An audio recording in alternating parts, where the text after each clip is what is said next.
Hello दोस्तों, स्वागत है आपका ऑनलाइन स्टडी यूट्यूब चैनल में। मैं अनंत कुमार यहाँ पे दोस्तों प्रैक्टिस सेट सॉल्व करने वाले हम लोग। तो ये प्रैक्टिस सेट जो है कि दोस्तों इसके पहले हम लोगों ने 1 से 15 क्वेश्चन को सॉल्व कर लिया था। तो ये प्रैक्टिस सेट 1 है जो कि उत्तर प्रदेश शिक्षक पात्रता परीक्षा 2011 में पूछे गए प्रश्नों का संग्रह है, जिसमें आपको बाल विकास में शिक्षा शास्त्र के प्रश्न पूछे गए हैं। ये दोस्तों 13/11/2011 को जो कि आयोजित परीक्षा का प्रश्न पत्र है। और दोस्तों आपको बता दें कि ये जो है कि पेपर 1 से पेपर जो है कि 1 से 5 तक के शिक्षक के लिए ये उपयोगी है। तो इस वीडियोस को आप लास्ट तक ज़रूर देखिएगा। बाल विकास में आपके मैं आशा करता हूँ 30 में 30 क्वेश्चन आएंगे अगर आप इस तरह के सेट्स को सॉल्व करते हैं, क्योंकि आपको पता होना चाहिए कि टेट या सी टेट में प्रीवियस ईयर के क्वेश्चन बार बार दोहराए जाते हैं। तो चलिए दोस्तों वीडियो स्टार्ट करते हैं। स्टार्ट करने से पहले बता दें वीडियोज़ को ज़रूर लाइक कर दीजिएगा, कुछ मत करिए, बस वीडियोज़ को लाइक कर दीजिए। एक लाइक से आपका कुछ नहीं जाता, और नए हैं तो चैनल को सब्सक्राइब कर दीजिएगा। चलिए चलते हैं, स्टार्ट करते हैं हम लोग आज का क्वेश्चन। 16 नंबर से क्वेश्चन स्टार्ट करेंगे। तो चलते हैं 16 नंबर के क्वेश्चन पे हम लोग।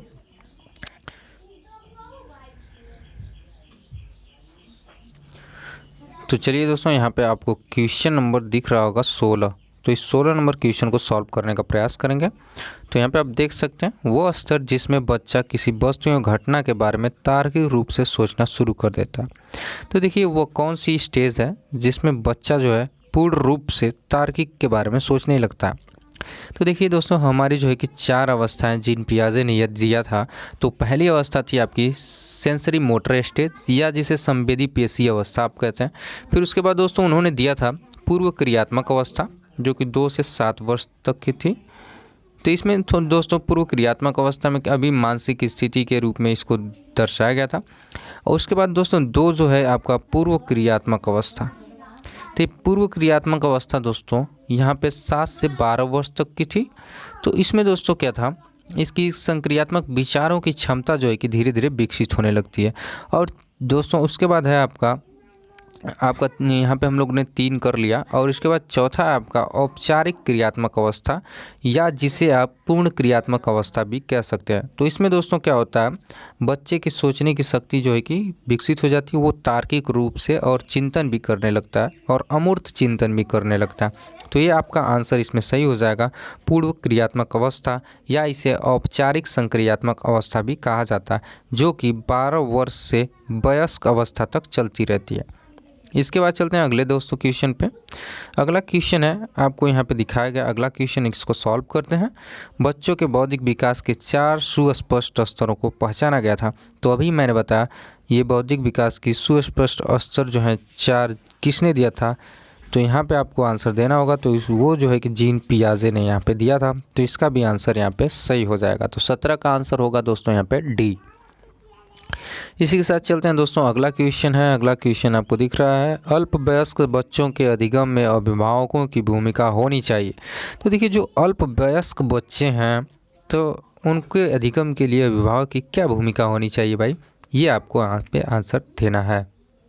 तो देखिए ऐसे बच्चों के अधिगम में अभिभावक की भूमिका जो एक दोस्तों संवेदात्मक होनी चाहिए, संवेगों के साथ उसका जो है कि अधिगम पूरा करना चाहिए। तो ये संवेदात्मक भूमिका होनी चाहिए किसकी, अभिभावक की। अब चलते हैं अगला क्वेश्चन है दोस्तों, अगले क्वेश्चन को सॉल्व कर लेते हैं हम लोग। तो अगला क्वेश्चन को जूम करते हैं यहाँ पे और इसको सॉल्व करने का प्रयास करते हैं। देखिए ये बाल विकास जो क्वेश्चन है बहुत ही सेंसेस से आप सॉल्व कर सकते हैं, अपने दिमाग से टीचर के स्थान पर रख के अपने को आप देख सकते हैं कैसे क्या चीज़ें होती हैं, और अच्छे तरीके से आप क्वेश्चन को सॉल्व कर सकते हैं। मैं दावा के साथ कहता हूं दोस्तों, अगर आप सारे क्वेश्चन को पढ़ते हैं तो आप 30 में 30 लाने का प्रयास कर सकते हैं। तो चलिए स्टार्ट करते हैं। बच्चों के संज्ञानात्मक विकास की सबसे अच्छे तरीके से कहाँ परिभाषित किया जा सकता है। देखिए जो बच्चे का संज्ञानात्मक विकास है आप उसे कहाँ अच्छे तरीके से जो है कि परिभाषित कर सकते हैं, खेल के मैदान में, विद्यालयों कक्षा में, ऑडिटोरियम में, गृह में। तो ये है दोस्तों आपका 19 नंबर का क्वेश्चन। तो 19 नंबर के क्वेश्चन देखते हैं 19 नंबर का एक क्वेश्चन है। तो इसको आपको यहाँ पे सॉल्व करना होगा। तो कौन सा यहाँ पे सही होगा, 19 का आप अच्छे तरीके से देख कर ही समझ गए होंगे कि विद्यालय में कक्षा में बच्चे का संज्ञानात्मक विकास होता है। ये आपका आंसर यहाँ पे सही हो जाएगा। अब चलते हैं दोस्तों 19 के बाद 20 नंबर के क्वेश्चन को हम लोग सॉल्व करते हैं। डैश डैश को अनुप्रेरित शिक्षक के एक संकेत के रूप में विवेचित किया जा सकता है। कक्षा में अधिकतम उपस्थिति, शिक्षक द्वारा दिया गया उपचारात्मक कार्य, विद्यार्थियों द्वारा प्रश्न पूछना, कक्षा में पूर्ण निरसता। तो देखिए ये क्वेश्चन बहुत ही आसान है। 20 नंबर क्वेश्चन को आप देख सकते हैं। विद्यार्थी द्वारा प्रश्न पूछना ये क्या है? एक प्रकार का उत्प्रेरण है, जिसे आप अनुप्रेरित शिक्षण के संकेत के रूप में आप इसे विवेचित किया जा सकता है। क्योंकि बच्चा जो है कि प्रश्न पूछता है तो उसे बार बार प्रश्न पूछने के लिए प्रोत्साहित करना चाहिए, जिससे उसका प्रेरण बना रहे। अब चलते हैं अगला जो है कि दोस्तों 21 नंबर क्वेश्चन है। कक्षा में विद्यार्थियों की रुचि बनाए रखने के लिए एक शिक्षक को उचित है। देखिए कक्षा में अगर आपको रुचि बनाए रखना है तो आपको क्या करना चाहिए? सामपट का प्रयोग, चर्चा करना, कहानी कहना या प्रश्न पूछना। तो यहाँ पे दोस्तों 21 नंबर का क्वेश्चन हो जाएगा, इसका आंसर प्रश्न पूछना है। मैंने अभी बताया कि प्रश्न पूछने के लिए बच्चों को क्या प्रेरित करना चाहिए, उत्साहित करना चाहिए। चलते हैं अगले क्वेश्चन 22 नंबर का क्वेश्चन यहाँ से आपको पूछा गया, विद्यार्थियों को विद्यालय में खेलना क्यों उचित है? तो देखिए यहाँ पे टाइपिंग में दिक्कत है, इससे कोई लेना देना नहीं। यहाँ पे विद्यार्थियों को विद्यालय में खेलना क्यों उचित है? उन्हें शारीरिक शिक्षा के रूप में सशक्त बनाएगा, यह शिक्षकों के लिए काम आसान करेगा, यह समय बिताने में सहायक होगा, यह सहयोग एवं संतुलन का विकास करेगा। तो देखिए बहुत ही अच्छा, ये सबसे बढ़िया इसका आंसर ये डी होगा, क्योंकि यह सहयोग एवं संतुलन का विकास करता है। बच्चे आपको देखते होंगे, जो बच्चे खेलते हैं आपस में सहयोग करके खेलते हैं, तो ये आंसर आपका यहाँ पे सही हो जाएगा। अब चलते हैं 23 नंबर क्वेश्चन पे। 23 नंबर का क्वेश्चन है, परिवार एक साधन है, ये आपको आंसर देना है। तो इसके आंसर की तरफ चलते हैं दोस्तों। परिवार एक साधन है अनौपचारिक शिक्षा का, औपचारिक शिक्षा का, गैर औपचारिक शिक्षा का, दूरस्थ शिक्षा का। तो देखिए आपको शिक्षा के बारे में पता होना चाहिए कि अनौपचारिक शिक्षा होती है जिसका कोई पाठ्यक्रम और जो है कि शिक्षा निर्धारित नहीं होती है, ये कहीं से भी प्राप्त की जा सकती है। औपचारिक शिक्षा दोस्तों स्कूलों से प्राप्त की जाती है, और दूरस्थ शिक्षा आपको जैसे घर बैठे आप कॉलेज नहीं जाएंगे उसमें आपको मिल सकती है।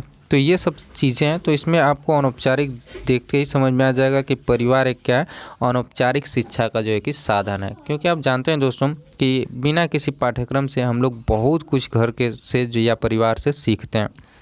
अब चलते हैं 24 नंबर क्वेश्चन पे। एक शिक्षक विद्यार्थी में सामाजिक मूल्यों को विकसित कर सकता है।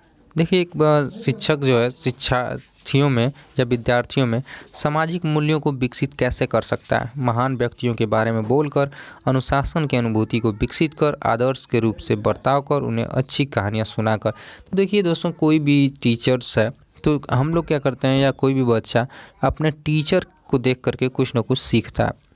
तो अगर टीचर का बर्ताव अगर अच्छा रहता है तो उसको देख करके या उससे आदर्श लेकर, अगर टीचर एक आदर्श है तो बच्चा भी आदर्श बनना चाहता है, यानी बच्चे हमेशा टीचर्स की कॉपी करते हैं।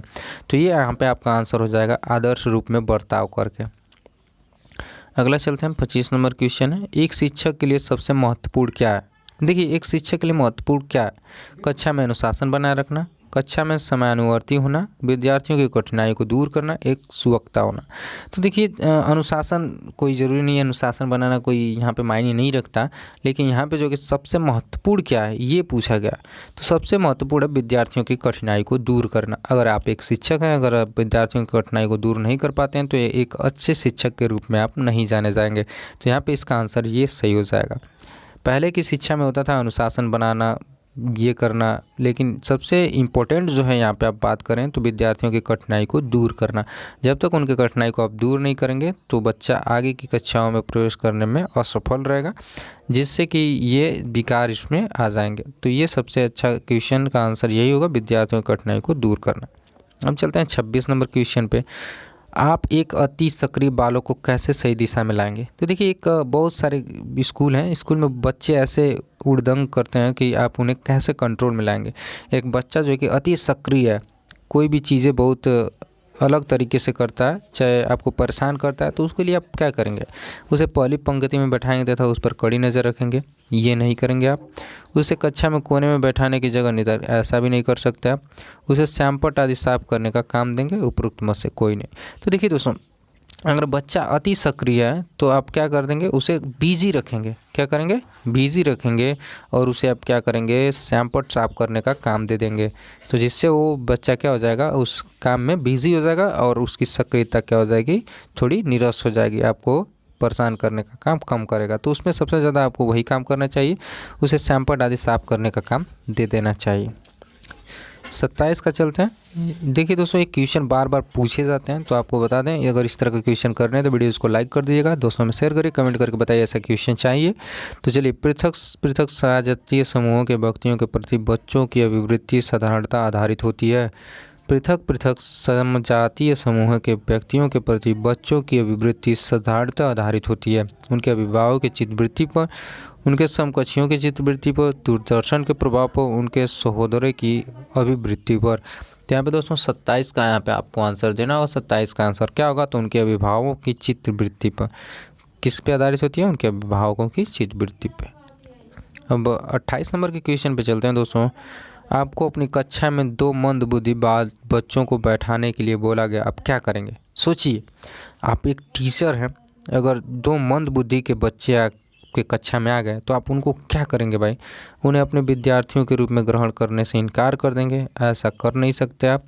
प्रधानाध्यापक को उन्हें किसी और कक्षा में जो कि मंदबुद्धि बालकों के लिए विशेष रूप से चिन्हित है उनमें बैठाने के लिए बोलेंगे। तो देखिए, ये भी आप नहीं कर सकते, क्योंकि हम जानते हैं समावेशी शिक्षा का हम लोग पालन करते हैं। तो कोई भी बच्चा हो उसको एक ही कक्षा में रख करके शिक्षित करना है। फिर तीसरा है दोस्तों, ऐसे विद्यार्थियों को सिखाने की तकनीकी सीखेंगे। तो यही आंसर आपका यहाँ पे सही हो जाएगा कि ऐसे विद्यार्थियों को सिखाने की तकनीकी का हम लोग इस्तेमाल करेंगे कि कैसे जो है कि मंदबुद्धि बालकों को पढ़ाएं कि वो अच्छे तरीके से सीखने का प्रयास करें। तो यहाँ पे आंसर यहाँ पे सही हो जाएगा। अब चलते हैं दोस्तों 29 नंबर के क्वेश्चन पे।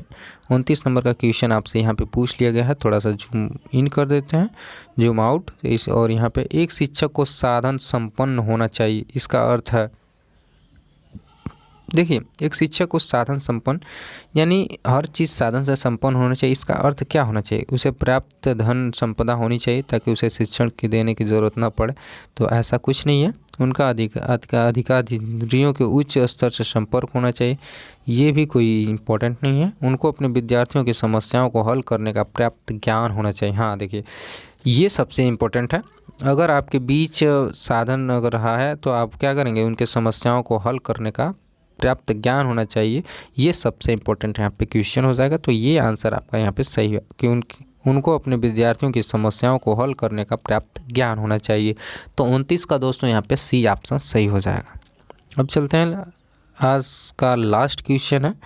तो ये है आपका 30 नंबर का क्वेश्चन। बच्चों में संवेगात्मक समायोजन प्रभावी होता है। देखिए, बच्चों में संवेग को आप कैसे समायोजन कर सकते हैं, इसके बारे में यहाँ पे पूछा गया। तो देखिए, व्यक्तित्व निर्माण से, तो इससे भी बच्चे में संवेग का प्रभावी असर पड़ेगा, कक्षा शिक्षण से और अनुशासन से। तो ये उपयुक्त सभी जो है कि यहाँ पे आंसर सही हो जाएगा। बच्चों में संवेगात्मक का समायोजन सभी से होता है। किससे किससे होता है? व्यक्तित्व निर्माण से, कक्षा शिक्षण से, अनुशासन में और उपयुक्त में से सभी के द्वारा। तो दोस्तों, कैसा लगा ये वीडियोस कमेंट में करके बताएं। अगर इस तरह का प्रैक्टिस सेट और चाहिए तो इस तरह का प्रैक्टिस सेट लेने के लिए या देने के लिए दोस्तों आप नीचे कमेंट में बता सकते हैं कि इस तरह के क्वेश्चन चाहिए। और अभी तक आप 1 से 15 तक के क्वेश्चन का सेट नहीं देखे हैं तो नीचे मैं डिस्क्रिप्शन बॉक्स में डाल दूँगा, उससे जा कर के 1 से 15 तक की सीरीज़ आप देख सकते हैं। तो इस तरह का दोस्तों मिलते हैं अगले सेट्स के साथ। तब तक के लिए बाय बाय। वीडियोज़ को लाइक कर दीजिएगा, दोस्तों में शेयर कर दीजिएगा। मिलते हैं अगले वीडियो में, तब तक के लिए बाय बाय।